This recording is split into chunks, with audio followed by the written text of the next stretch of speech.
¿Qué haría usted si perdiese gran parte de su memoria y si la parte restante no incluye el ayer o el día anterior? Acompáñanos a ver la historia de Lev Zasetsky y su neuropsicología detrás de esta. Hola, mi nombre es Lev Zasetsky. Estudio cuarto año en un instituto politécnico.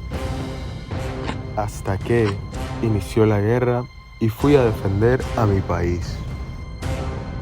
Estando allá, mis tropas estaban en ventaja y se defendían cada vez más. En una misión para avanzar más y atacar más recibimos la orden y lo hicimos. Al estar en movimiento todo iba en silencio cuando escuché ametralladoras de los nazis. Al escuchar esto me tiré al suelo, pero decidí ponerme de pie porque no podía quedarme tirado allí sin hacer nada. Allí fue cuando recibí 2 balas en la cabeza. Recuperé la conciencia en una tienda cercana al punto del accidente. No podía recordar ni decir nada, solamente sentí un dolor, un zumbido y sensación de vértigo. De ese momento solo recuerdo que los médicos y ayudantes que me agarraban sobre la mesa de operaciones y la sangre pegajosa por mi cuerpo. Perdí todas mis capacidades, pero entraremos en detalles más adelante. Conocí a Alexander casi 3 meses después del accidente. Él me entrevistó por 26 años, casi todas las semanas y a veces por largas horas. Así nos hicimos amigos. Casi desde el principio se dio cuenta que ya no sabía escribir o decir qué era qué cosa o dónde era dónde, y creo que era obvio lo desesperado que estaba por responder.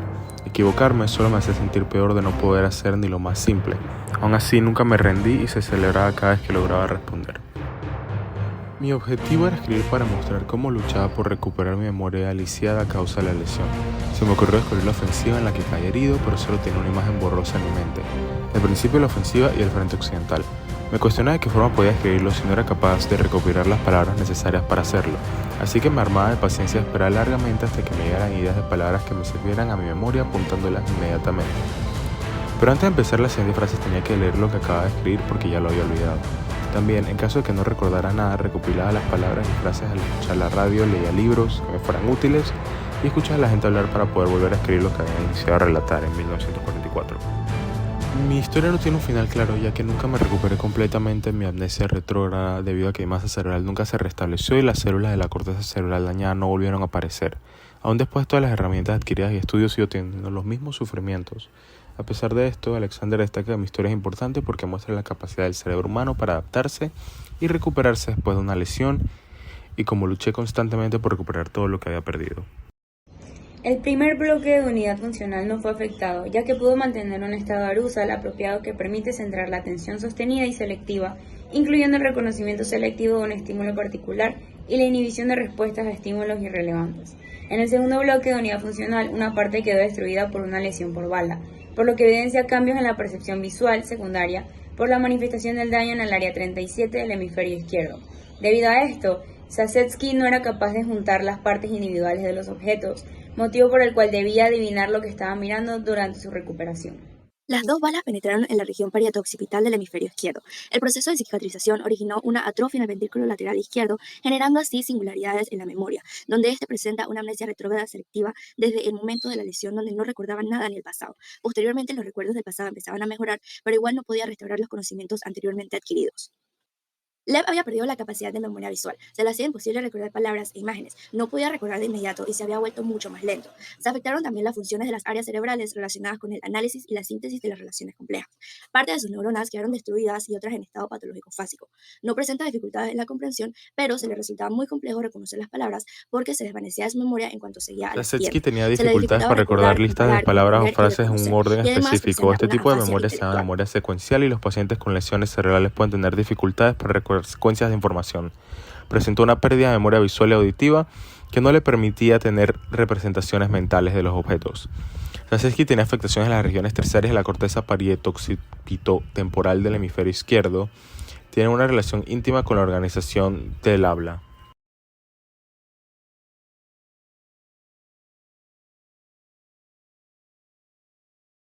El sistema nervioso central, el aparato vestibular y cerebelo se vieron afectados, ya que el cuerpo vio los siguientes cambios. Se fatigaba rápidamente al ejercitarse, su vista se vio significativamente reducida, perdía el equilibrio incluso en los pisos más estables, y su propiocepción quedó tan deteriorada al punto de perder la permanencia de partes de su cuerpo y ser incapaz de nombrarlas.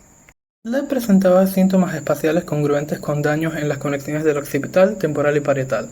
No sabía con qué mano saludar ni hacer ademanes, sus movimientos no eran precisos como los planeaba, No podía tomar ni usar las herramientas adecuadamente y se hacía daño por no ser preciso. Al ver objetos le parecían conocidos, pero al tenerlos en las manos no sabía cuál era su propósito. Aún después de aprender qué eran, no podía expresar qué eran. Sufría de un miedo a la exploración de los objetos a su alrededor. Eventualmente no le hacía sentido el plan de su hogar, y las direcciones, diagramas y lugares perdieron el significado para él en su totalidad. Se dio cuenta que debía aprender a leer desde cero. Desde allí fue relacionando las palabras con sonidos que ya conocía o con nombres de sus familiares.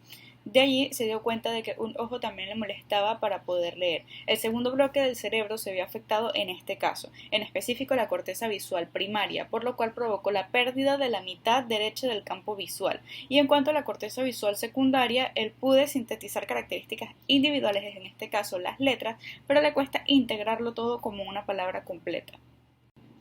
Para escribir no sabía ni cómo sostener el lápiz. En este caso, su lesión había dañado su capacidad de ver y orientarse en el espacio, pero no sus funciones cinético-motrices. Escribía con rapidez siempre y cuando fuera de forma mecánica.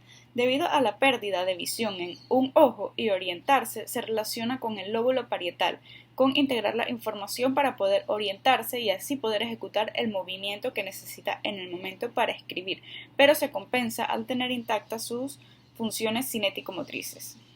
En la personalidad, el tercer bloque de unidad funcional encargada de la programación, regulación y control de la actividad humana quedó intacto, permitiendo que no se afectara su personalidad ni sus emociones, por lo cual también permaneció con una imaginación poderosa, percepción sobre el mundo y conservó sus intenciones, deseos y la capacidad de valorar. Vemos que se emocionaba mucho por los pequeños logros, así como sufría y se frustraba cuando veíamos lo contrario. La forma en la que redacta su diario demostraba su gran sensibilidad y profundidad. El paciente recibió terapia ocupacional en el hospital, a través de la cual se buscó la manera de insertarlo en un trabajo y así convencerlo de que era alguien útil para la sociedad. La rehabilitación del paciente fue lenta, sin embargo logró mejorar notablemente en sus habilidades cognitivas por medio de la utilización de técnicas memotécnicas para recordar el nombre de objetos.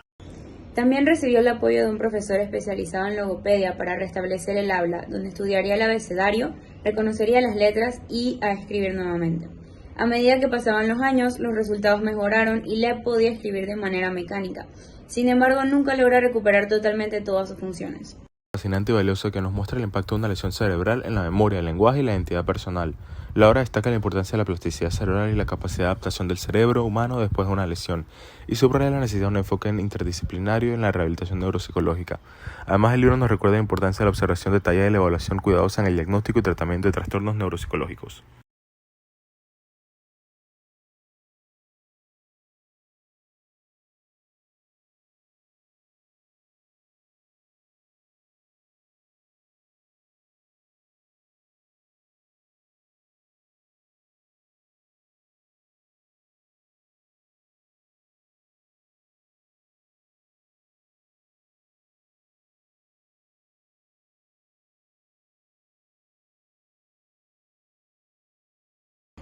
La recuperación o mejora del paciente es una experiencia en donde cada uno define y dirige su proceso. Zasetsky puede definirlo en una sola palabra: resiliente. Mantuvo una adaptación positiva en todo momento ante su condición, mostrando que mientras mayor sea la resiliencia del paciente, menor será la vulnerabilidad y riesgo de enfermedad.